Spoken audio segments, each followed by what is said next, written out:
Well, Big Ben and Company is here to greet you and to invite you to hear our discussion today with our guest in the studio, a person who has worked with the mayor, Ruth Carney, who was going to come but was really unable to come today, but we have instead Melissa Glen. Melissa? Thank you. It's good to be here. Right. And I'm just going to start off with a little bit of music to soothe you into today. Carmina Burana by Carl Orff. Just to set the tone, set the stage, tra-la, tra-la, tra-la.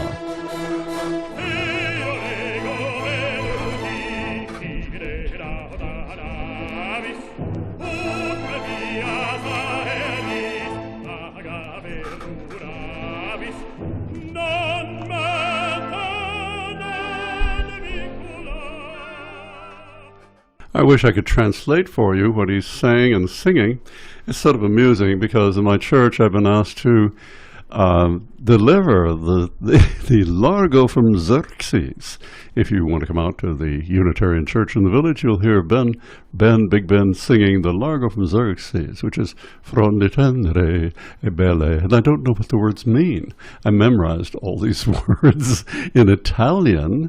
I even know a lot of words in Hebrew for Hebrew songs and Spanish and French. And I'm just not that literate, but I am conversant with certain aspects of American society. I want to talk to you about what I think is very important in helping people here in this town. And of course, I'm going to be talking to Melissa, who helps people in this town and literally all over the world. But I want to tell you about Jackson House. Jackson House. That is over by the cop shop, the police station, right next door. And you may have seen people standing there at noon. They are being delivered lunches. And as a matter of fact, those lunches every day help a lot of people who are desperately hungry. They figure those lunches would cost $4, but it's a full lunch.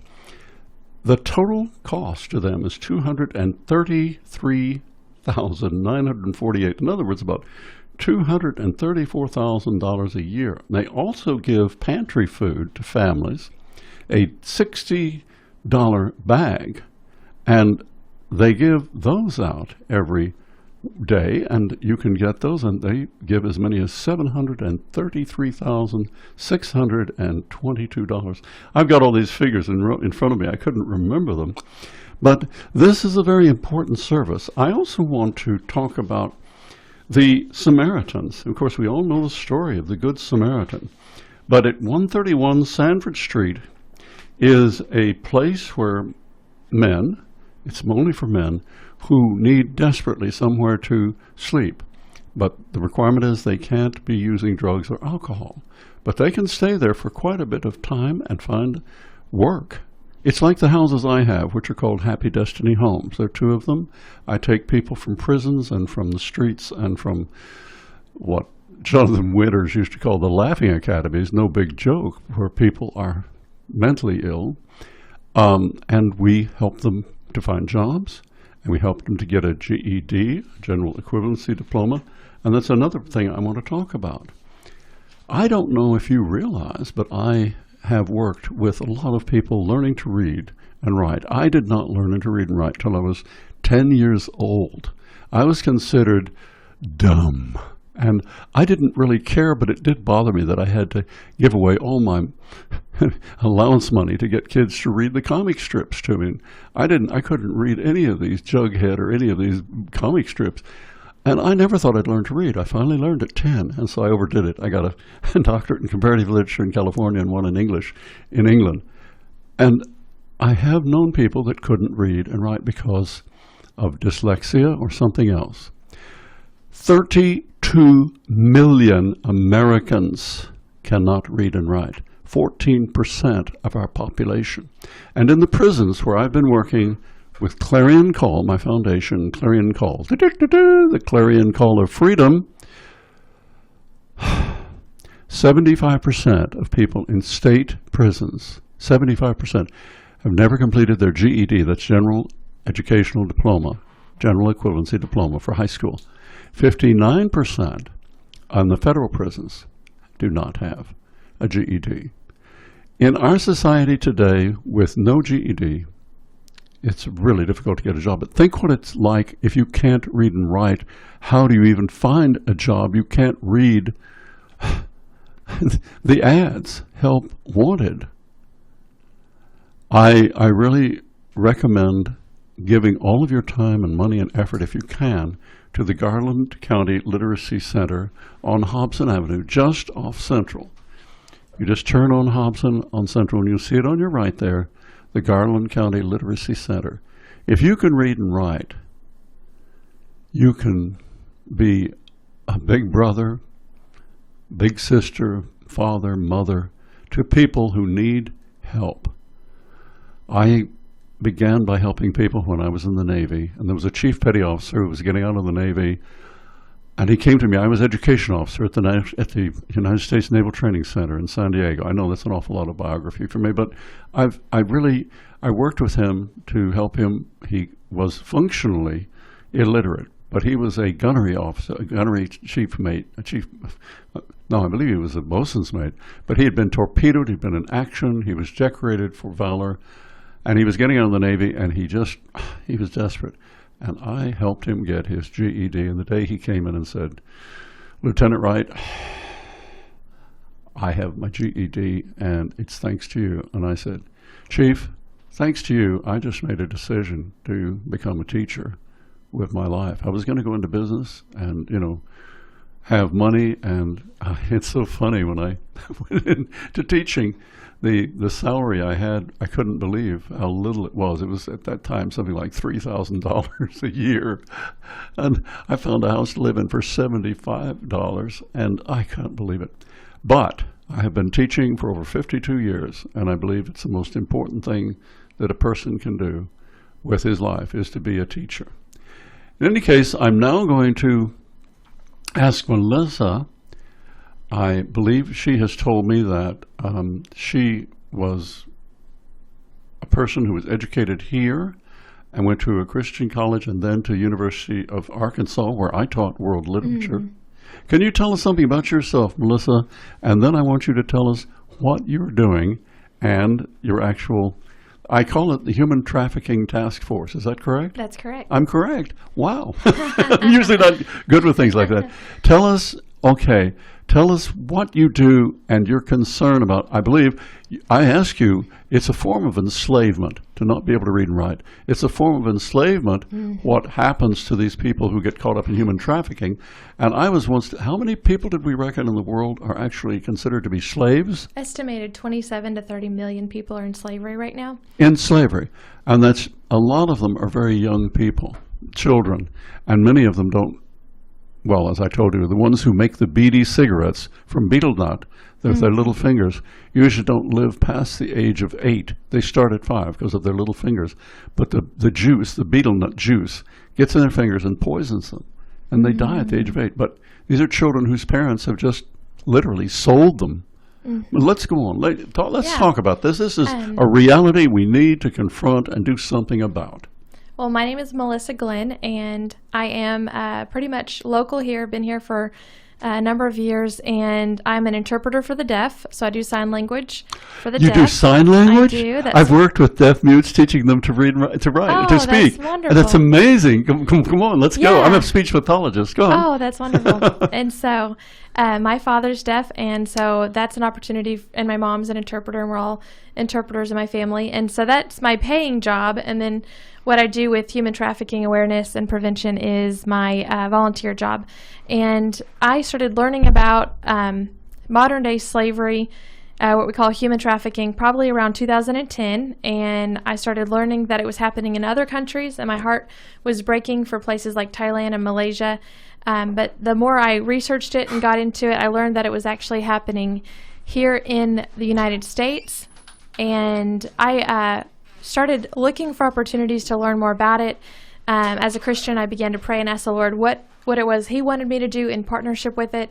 And I ended up going. Polaris Project is an organization in Washington, D.C., one of the top head of the department in order to understand what is human trafficking and what we can do about it.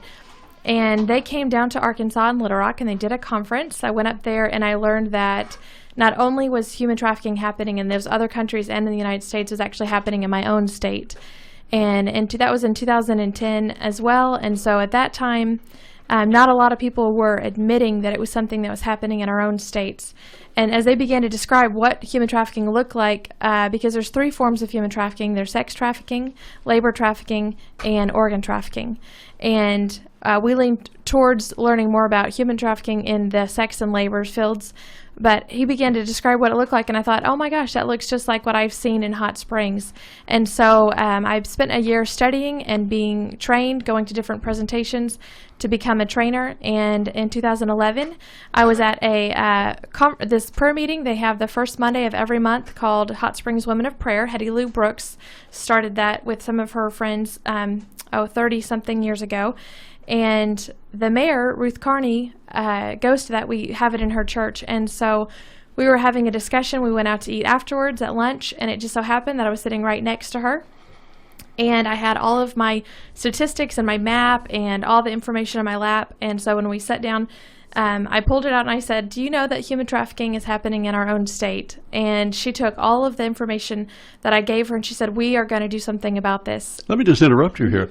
I know Ruth Carney by working with her in some special committees that were set up by Judges Schweitzer and Ohm Yes. to help determine what to do with the people that are walking the streets who are actually certifiably insane, who are perhaps so afflicted with schizophrenia that they don't know what they're doing, but they may be arrested for some infractions, and they don't even understand why they've been arrested. And this is to be able to not put these people in jail where it becomes really a horror show, Right. but to do something about getting them some help. I've worked with her on these committees, and I know she is very much, well, say the word committee, committed to helping. And I know that she also works with the people who are trying to deal with the acute poverty.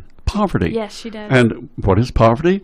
Well, I hate to think how many children there are that, well, this is one of the things that our Hillary Clinton was so concerned about, the children that can't eat enough to sustain themselves, that her own mother, who was abandoned at the age of 8, was only sustained by her first grade teacher, who realized that she was a hopelessly abandoned child and provided food for her. I mean, there are children that are not eating, that are malnourished, and who will be affected and afflicted by that for the rest of their lives, right? Absolutely. Well, carry on. I just want to that's tell you, good. I know Ruth Carney, I know Both what of she those. does. Yeah. Both of those judges are awesome. We've worked with Judge Schweitzer Ohm and in a Ohm, case. yeah. I appreciate both of them. I pray for them both. And Judge Ohm has been very critical in a case that we had with a woman here in Hot Springs who was trafficked. And then Ruth Carney, she's amazing. I'm just so thankful for her. She started we go to a group called Project Hope. Project Hope is basically a coalition of a lot of different agencies. And so whatever walk of life you find yourself in, you can come to this meeting. Project Hope is the first Thursday of every single month. We're currently, I think, having it at Community Counseling Services downstairs in their... Okay, slow down. It's being held at the first Thursday of every month. First Thursday every month. Where? At Community Counseling Services. Community Counseling Services are over off of Hobson Ferry. No, but Hobson Ferry. Well, Let's see. Where are they? Higdon Ferry. Higdon Ferry, There you go. off of just where it intersects with the Martin Luther King Expressway. If you get off, if you're coming into town, you get off on the Higdon Ferry and turn right, and you come up to the community center. You'll see it on your right. And when you come into the community center or the community counseling, you'll go to the left to the bottom of the hill and around to where they have their trainings.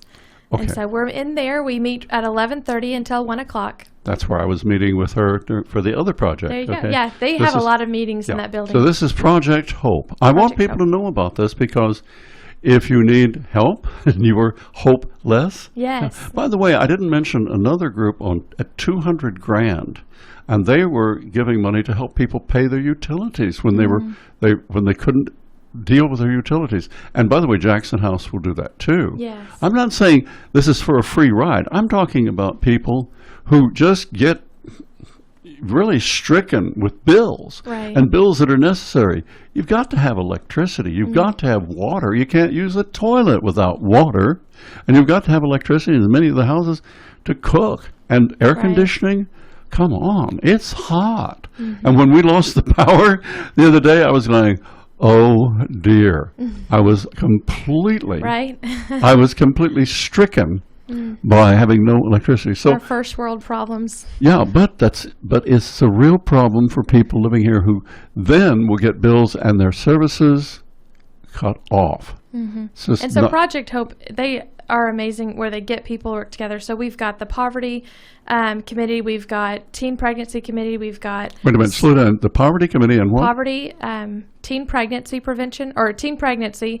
When girls who are teenagers who become pregnant, they have opportunities for them, baby safety showers where they give them car seats, teach them baby safety.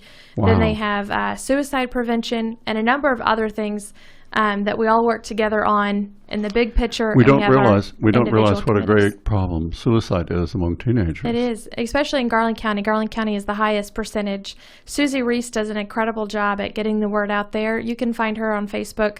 Say her And name again? Susie Reese. How do you spell the name? Her last name is Reece. Mm-hmm. First name is Susie, I think. Okay. And she has suicide prevention. You can just go to Suicide Prevention Garland County, and you'll find her as That's well. on Google. It's Good. on Google It's and amazing Facebook. what we can do on Google. And I by the way, know. I'm amused. The man who spoke so highly of you, and I'm going to Mm-hmm. give Dr. Martine Carroll, he said that now when he Googles a lot of things, it turns up me as a reference from some of my books. Oh, yeah. About subjects I've written about. Oh, I'm but you sure. do find some remarkable information on Google. Yeah, it's limitless. But you said almost. Facebook too. She's on Yes, that. Susie Facebook. Reese.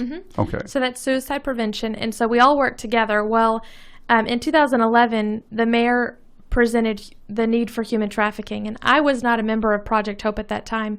And so they said, okay, well, we'll create a committee for human trafficking, and they called it the Human Trafficking Task Force of Garland County.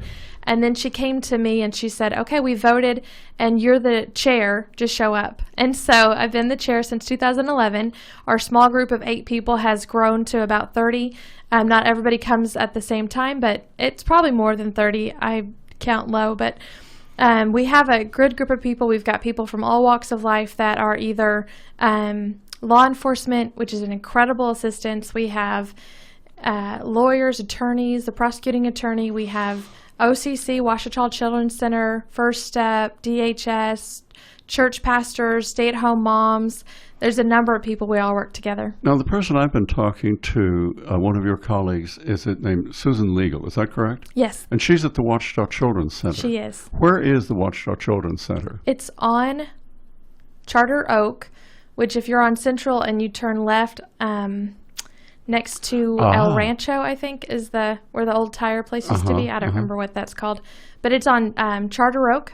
Okay, I do know where it is. That's actually near the literacy, Oh, the good. Garland County. If you follow that, if you follow Higdon Ferry, Hobson on Hobson. up, you'll come to Charter Oak. Yes. Isn't that amazing? And on your right is the Literacy Council. Perfect. I just want to know. I want people to know how to find help, and that's why I stopped you and I said, "Where is that located?" Yeah, And no, that's where, good. That's where Susan Legal is. Is that correct? That's Ouachita Children's Center. Okay. And so we all work together, and we've seen a lot of growth. So just to kind of stop and explain a little bit about human trafficking, you mentioned slavery.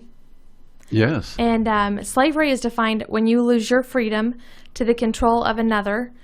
And so you used to decide when you went to the bathroom, if you went to the bathroom, what you wore, if you were in a relationship, if you had sex, how many times. That was all your choice.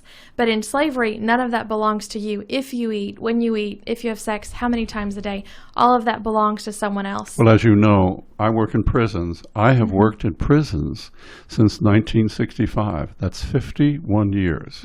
And when I go to the prisons, one of the first things I say to the fellows, bad career choice, but now you don't have any choice. However, when you get out, you have choices. That's right. And I'm going to teach you how to make choices so that you never have to come back That's here. right. But the point is that you lose all your freedom and you are a prisoner. You Right. are And in that situation, a lot of them made some decisions they shouldn't have. But in this one, it wasn't necessarily their decision. And so there's 3 means in order to prove that you're a victim, and that's force, fraud, and coercion. Force is, say, for example, isolation or kidnapping. So a van drives up, they see somebody on the side of the road, they force them into the car, they've kidnapped them, they take them away, and now they're a victim of human trafficking. Fraud is any type of false offer. So it can be a false job offer.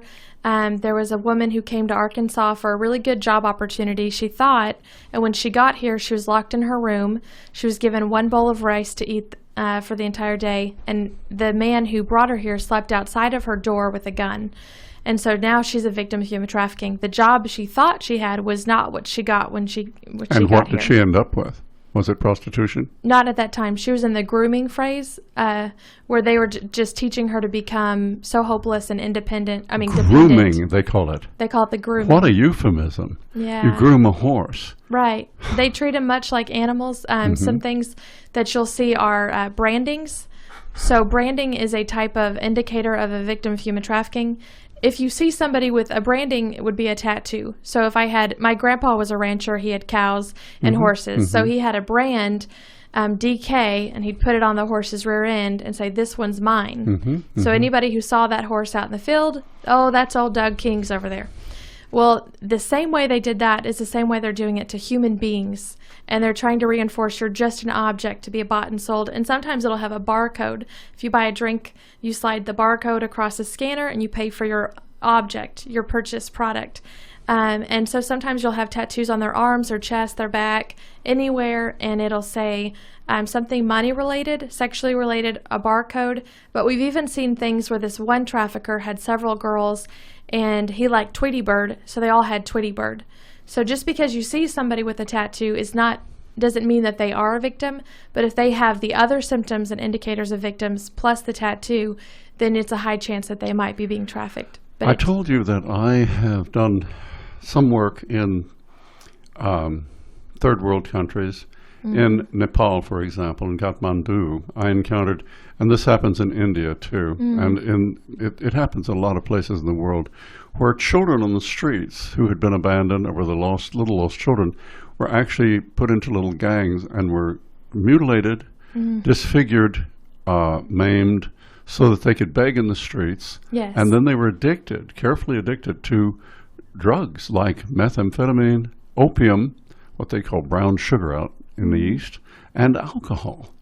And I knew a Jesuit brother who is now a father, Father Sabine of the Jesuits, of the Society of Jesus, Ignatius Loyola, who took these children in Kathmandu and rehabilitated them, detoxified them, and brought them back That's into wonderful. the real world. Yeah. But the people who were controlling, this was another incredibly horrifying, kind of a scheme.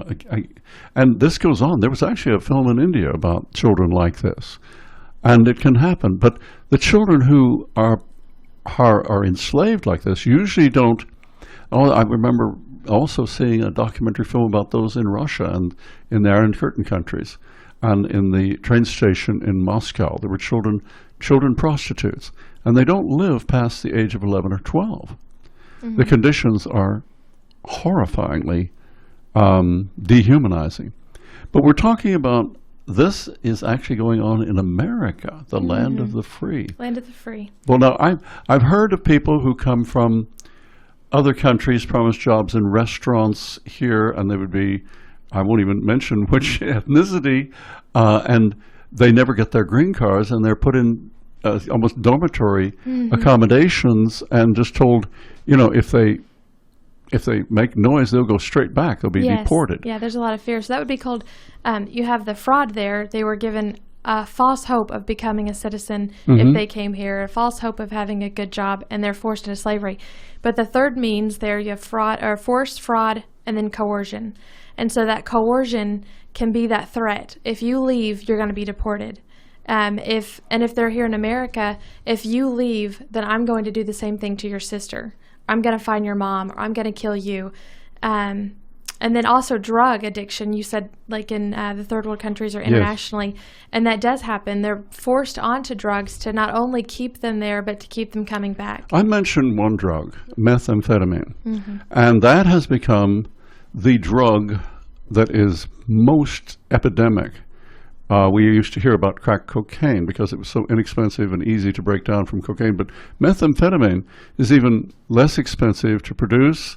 And in Thailand, ya is the word for drug, and bad drug is ba, so yaba. And bad drug, yaba, is synonymous with methamphetamine. And this is what many of the young women and boys who are addicted to these substances and are working or enslaved by the prostitution in those countries. And this is, I have, there's a family, I often stay in their guest house.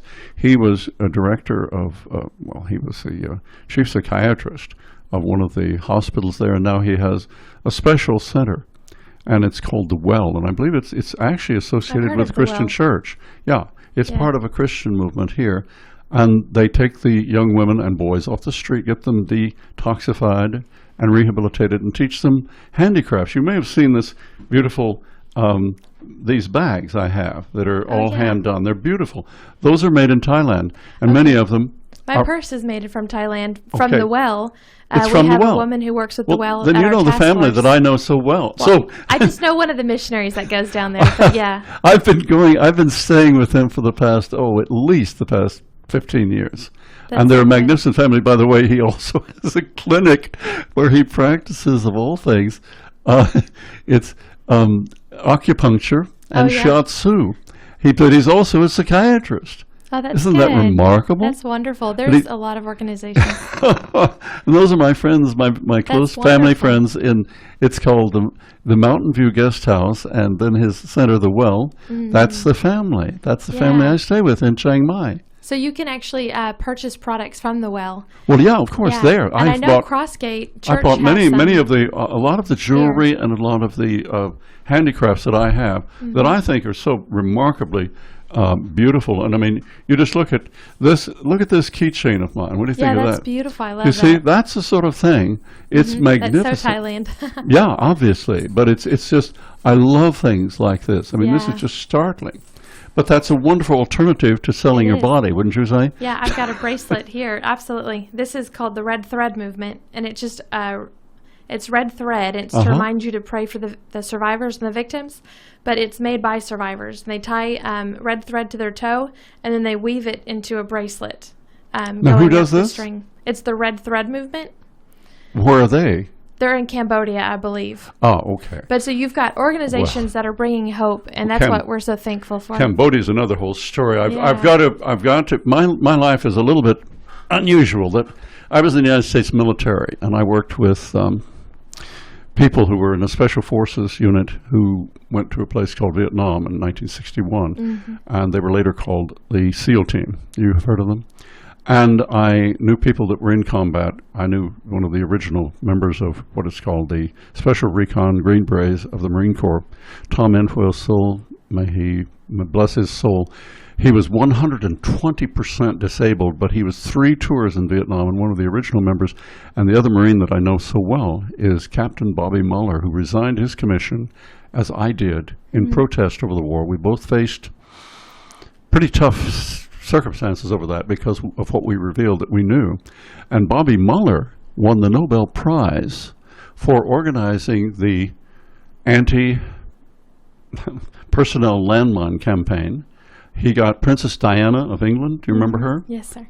And it had a photograph of her patting the stump of a little girl in Cambodia of her leg. And that just, it sort of alerted the world and startled the world as to what had been going on in Cambodia and Laos and Vietnam with the millions of landmines that are still there, and in Africa as well. Yeah. And Bobby Muller, he calls himself Bobby, Captain Bobby Muller, even though he's not a captain anymore in the Marine Corps. He started the Vietnam Veterans Association, which did a lot to reform our Veterans Association. He also set up rehabilitation centers in all of those countries. He was actually building wheelchairs out of old bicycles. Wow. This is that's Bobby good. Mueller, a man I love, and David Munro, who's not alive now, who filmed all of the invasion by the Khmer Rouge of Cambodia with John Pilger. Those films were not allowed to be shown in America because we, America, actually collaborated with supporting the Khmer Rouge. Isn't that rather shocking to know? Oh. And we're the only country that has not signed an agreement to not produce anti-personnel mines. What's going on? Wow. Ooh. And most people don't even know about that. Well, I'm Wow. sorry. I hope I haven't shocked. Look, don't call me un-American because I have been a patriot, and I was being yeah. drilled by the Marines at the age of 17, and I was Right. in the military from then until only about 2 years ago. I was working as a floating professor. I went back and worked with the military. That's wononderful. Thank you so much for your service. Well, it's by the nice way. We service. I was just appreciate doing that. what I felt I had to. Yeah. I was in the Middle East working So with armed appreciate forces that. since 1992. I was with Provide Comfort for the Kurdish people on the Syrian border. Man. Tell me about it. Yeah.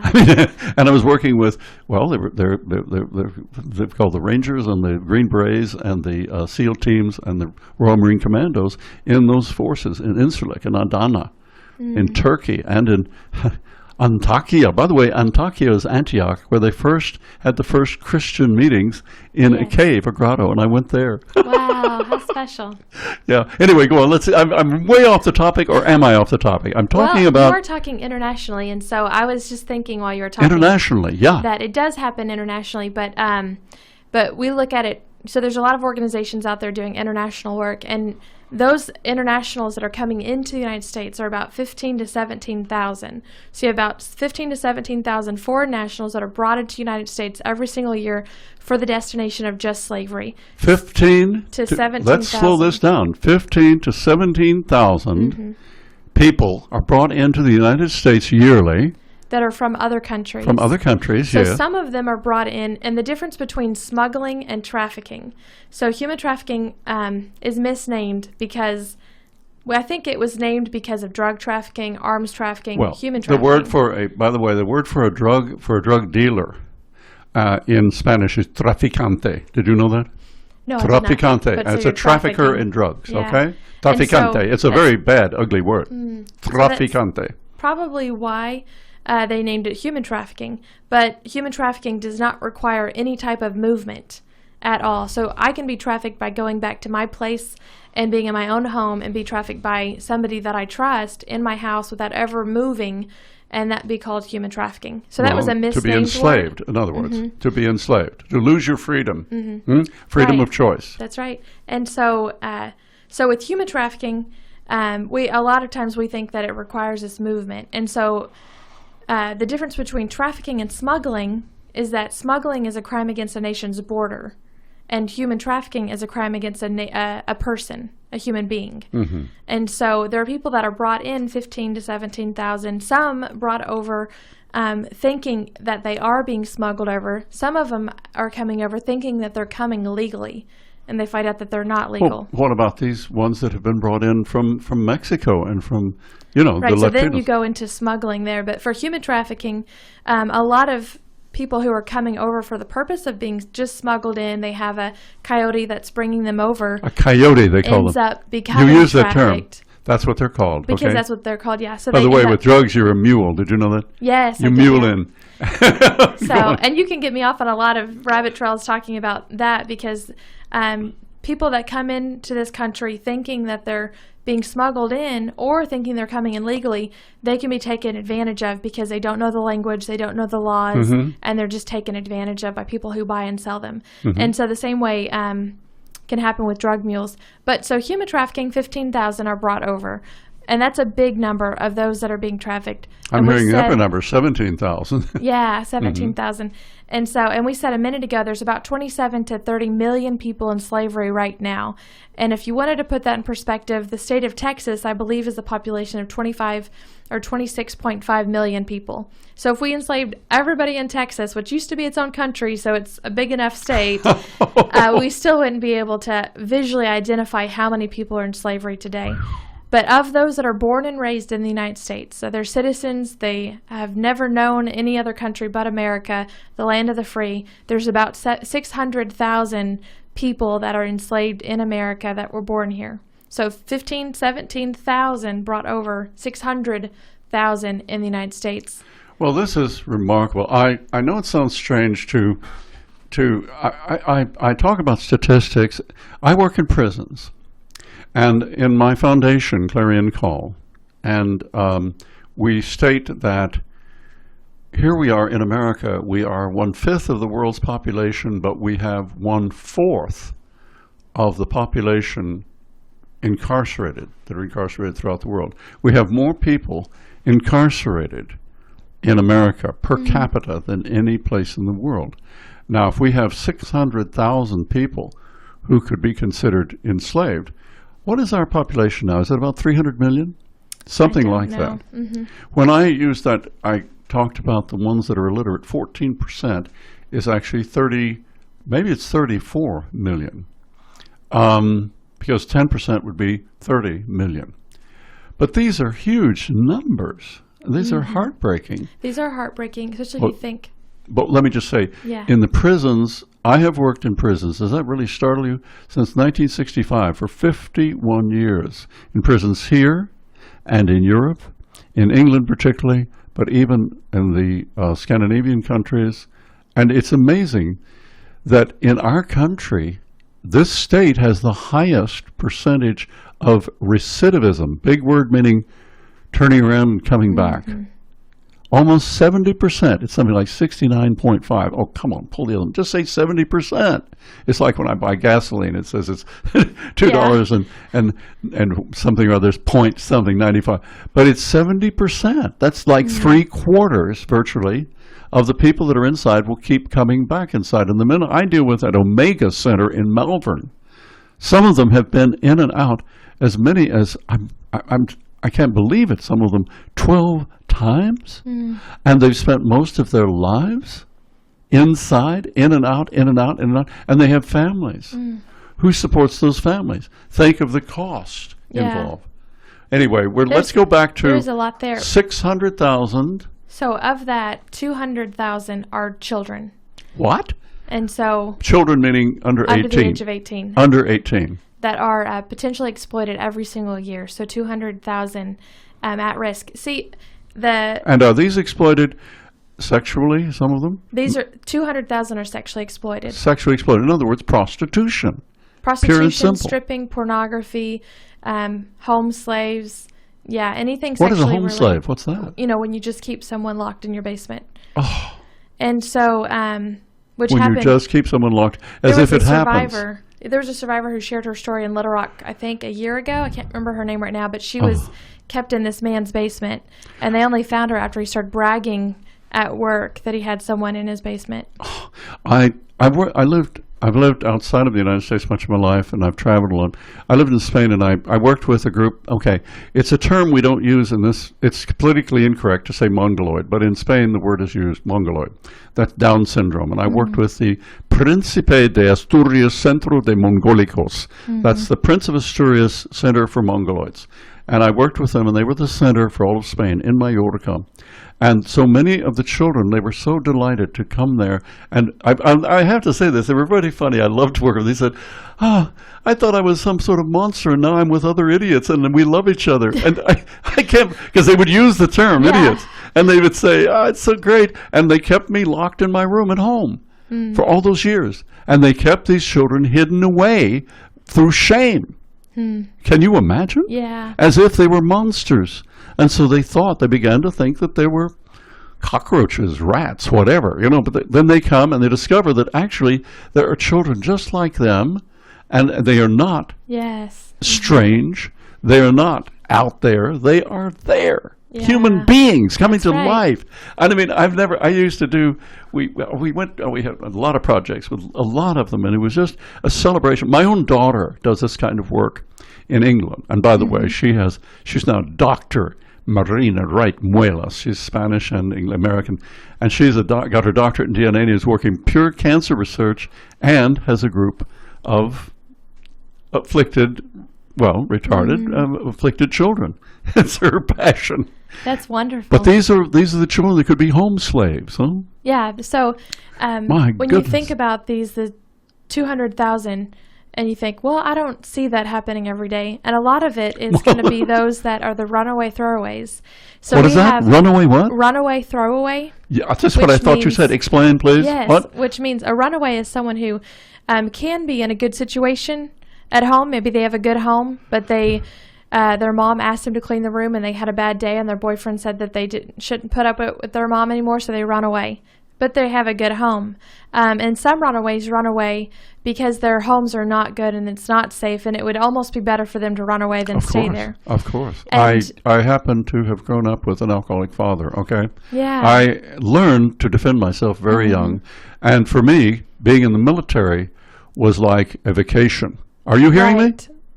It was like boot camp for me was a joke. Right. Been there, done that. Yeah. Yeah. Okay. Well, with these runaways, the statistic is 1 out of every 3 runaways. So let's say there's 3 people that are running away right now from a children's home in Hot Springs. 1 of those 3, within the next 2 days, within 48 hours, will be sexually exploited.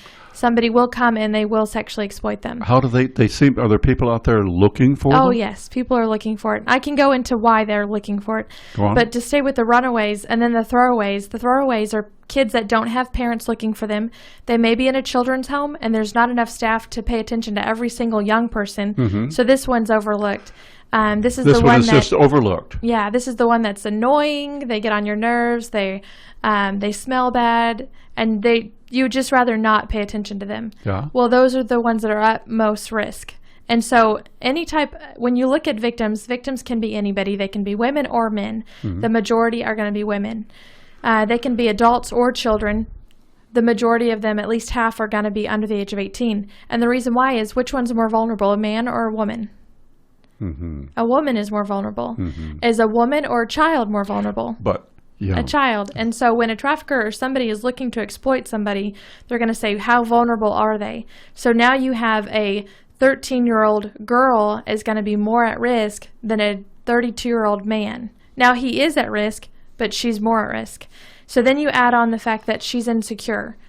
She wants to have a boyfriend. She wants to have a best friend. She doesn't have a lot of friends. That's the majority of your 13-year-olds right now anyway. So you add on insecurity. You add on a bad home life, that she's a runaway, that her teachers don't pay attention to her. Everybody that would have been her support system, if they're not there, she's now at high risk of becoming somebody who will be exploited. So you think about, okay, she's been exploited before. Her father sexually abused her when she was 3 years old. Her Or a uncle took boyfriend, advantage or of an her when uncle, she was or- 7 for the next 2 years, things like that. So you have these things that build that. Now let's add on the fact that she has a mental disorder, or she has some type of mental delay, so that she's more at risk. She doesn't speak the language, or she's deaf. She's more at risk. So these traffickers are trained to find who's the most at risk.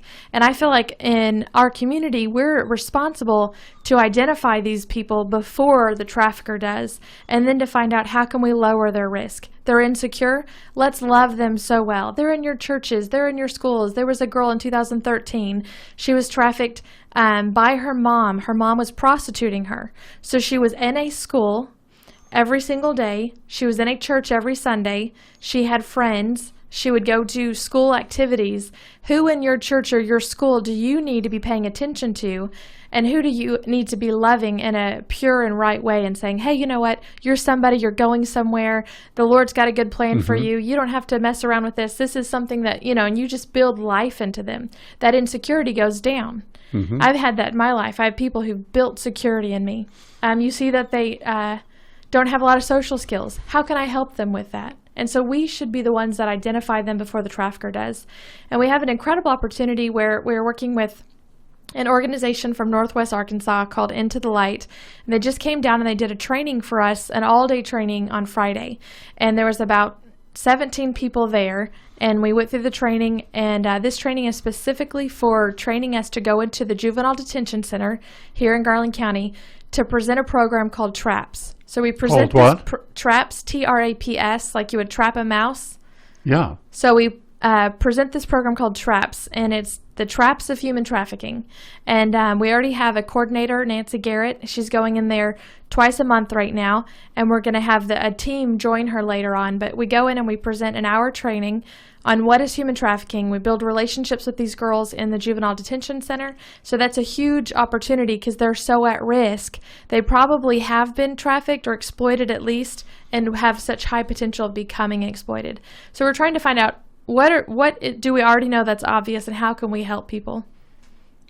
The question I was then going to make was, how can we get involved with eliminating or reducing this amount of trafficking and enslavement and humiliation and destruction of all of this wonderful potential? You were also talking about it's mostly young girls, but you also mentioned there's a certain religious order that takes boys. I think that probably in every culture there are men that exploit boys. Yeah, but it's an amazing thing. I don't know if you've ever read or seen the film Slaughterhouse-Five by Kurt Vonnegut, and the whole beginning of it's about the Second World War. And he calls originally the title of the book, Slaughterhouse-Five, was the slaughterhouse in Dresden where he was placed as a prisoner of war. And when they bombed Dresden and firebombed it, almost like Hiroshima, when they came up, their job was to body bag all the burnt bodies. And they only survived because they were in a slaughterhouse way down underground in this cold area where they kept the meat. And he originally called the book The Children's Crusade, because during the Crusades, children throughout Europe were told that if they all went down to Marseille in France, down to the coast, that they would be put on boats and taken to the Crusades. And so a whole group of children, their teens, went running down there, and it was a con.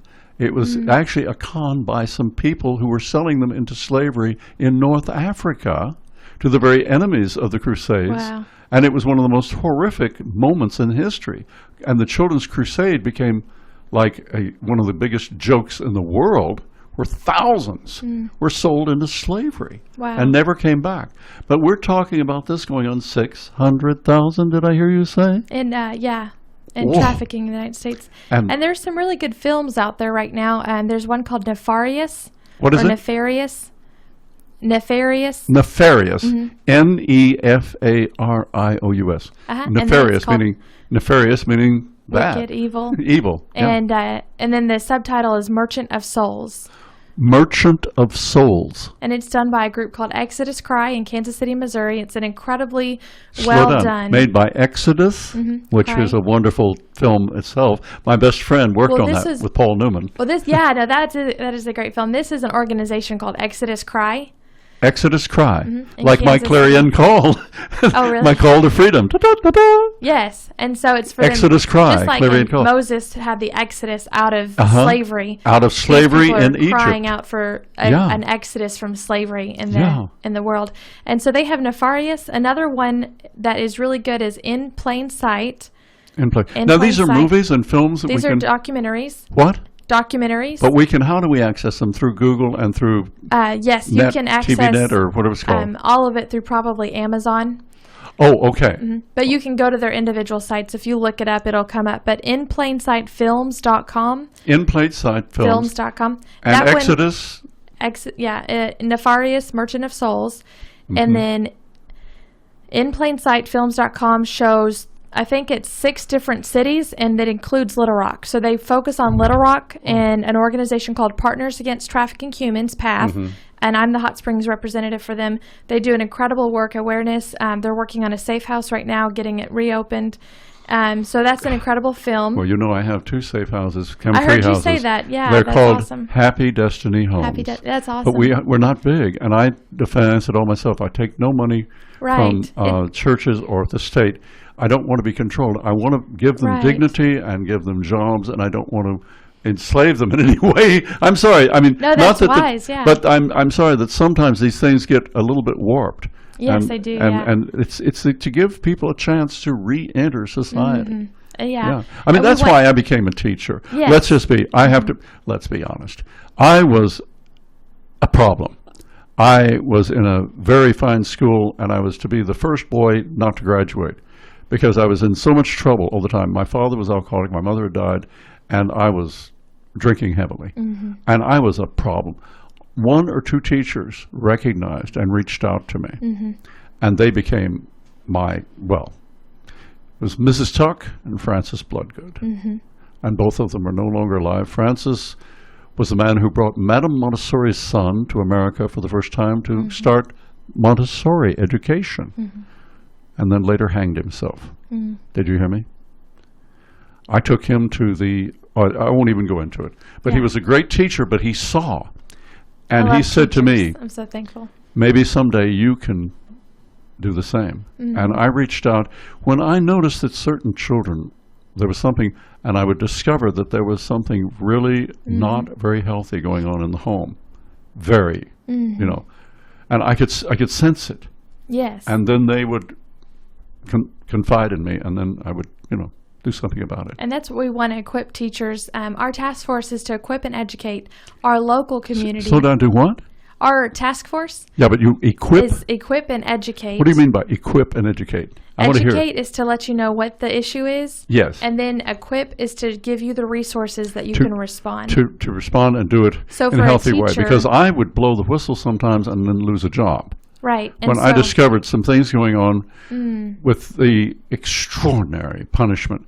But you see, I'd also been a battalion commander in boot camp. I put my own roommate under arrest and relieved him of his command. He had a command of a battalion. I had a battalion, 1,200 men. I was lieutenant, and that was in boot camp in the United States Army. He had a command, and I saw what he was doing, and I said, I'm putting you under arrest. You're torturing these people. He was actually inflicting physical injury. This is an officer. Yeah. And I put him under arrest. By the way, years later, he arrived at my doorstep as a member of the Minutemen when I was opposing the war and told me they had decided to destroy me. Isn't that a cute kind of twist? It's all in my books. Oh, good. I've had some interesting experiences. That's good. Oh, I believe it. I believe it. But those are some things that we really want to encourage people to respond. I To always equip and educate. Yeah, Educate I always and give 4 equip. ways to respond. Okay. And that is one of the special projects that Ruth Carney was involved with. The response, how to respond to. Yeah, she's been a part of the whole thing from the beginning. Okay. Yeah. Yeah. And so there's 4 ways to respond. The first one is to share. So just with the limited information you've learned Okay, the first one is to what? Share. Share. What do you mean? So with the limited information that you're learning right now, Yeah. you now know more about human trafficking than most people in your circle. And so just share, talk about it, learn more, go to websites. We have a Facebook page. It's Human Trafficking Task Force, Garland County. Human Trafficking Task Force, Garland County. All one word. No, all separate words. All separate words. Or okay. you can go facebook.com/HTTFGC, which is the first letter of every word. Okay. Human Trafficking Task Force, Garland County. Garland County. I'm slowing you down because if I were listening to the program at home, I'd say, well, wait a minute. What did she just say? I hope they'll say it again. Yeah, and that's both good. he and she talk so fast. I mean, Martine Carroll's wife said, well, I saw you give your poetry reading, Ben. Slow down. Slow down. Slow down. I'm always afraid I won't have enough time to get all the Well, information. so it was wonderful. So when I did an interview with her, I made it very slow. And I would ask her, could you please repeat that, Deborah? You wouldn't let her live it down. Yeah. That's good. Why I keep asking. And I will ask you. Yeah, no, that's good. And what's amazing is we're getting up to our time now, and I'm actually not going to, I may put a little bit of music on at the end, but I just want you to tell people, let's review. What can people do who are concerned? There are the meetings on Thursday. Yeah, so there's 4 ways to respond. The first one is to share, and you can learn more about it by going to our website, and then there's a number of other websites. The second one is to give. Funds fuel movements. What is it called? Give. The second thing you can do is give financially. Yes. Funds fuel movements. And so we have brochures because somebody paid for them. We have a safe house because somebody turned the light on. So funds fuel the movement. We want a safe house. We want to turn the light on. We don't have the money. Funds fuel the movement. The third thing that you can do is pray. because pray moves the hands of God. God loves to interact, he loves to do, but he does it through praying people. We want to pray for our law enforcement, that they would be protected when they go into situations, that they would identify situations and they would know how to respond. We want to pray for the people working against human trafficking, that they would have grace to do it. Pray for the ones that are trafficking, that they would repent, that they would turn from their evil ways, and that they would do good. I know a man in Tel Aviv, Israel, who was a trafficker, and he would beat women, and now he has a home for women, him and his wife, and he's night and day what he used to be. He said, Jesus is into setting the captives free. She was captive of one thing, I was captive of another. And the fourth thing you can do is join, and join is where we have a task force. Our task force meets the second Tuesday of every month, the second Tuesday, and it's at City Hall currently. City Hall is across from the Convention Center, right near Sentinel Record. And we meet at City Hall the second Tuesday of the month from 1 o'clock to 2 o'clock. You can bring your lunch, work through your lunch break, and then have that opportunity. And through that, we have other opportunities you can... That's the one I want to really focus the emphasis and emphasize the focus upon. Does that make sense? Yes. I want to really point to that. Okay, that's at City Hall, right across from the Convention Center, and it is the second Tuesday of every month. At what time of the day? From 1 o'clock to 2 o'clock. Okay, that's good. Now, if anybody wants to get in touch with you or, well, with me about this, but they would actually go online. They could do that. They can go to Facebook. To Facebook. And you also, was it on Google where you say You Human Trafficking Task Force, Garland County. All right? Well, I'm going to pretty much wind up with that and play a little bit more of the music we had here. Okay. I appreciate so much the opportunity on being here, and I'm just thankful for being able to. We've never spoken or talked about human trafficking where we haven't had a good response, and that leads us to the next thing. And we appreciate our law enforcement, appreciate our mayor, appreciate you giving the platform opportunity to share about it. And I like to quote Margaret Mead. She was a philosopher and an Margaret Mead is wonderful. She's amazing. She said, "Never doubt that a small group of thoughtful, committed citizens can change the world. Indeed, it is the only thing that ever has." Thank you. We have this music going out now. And I'm going to say this is Big Ben and Company, KUHS, at 97.9. The solar-powered radio station in Hot Springs. And thank you for listening. And now it's time to go do something about it.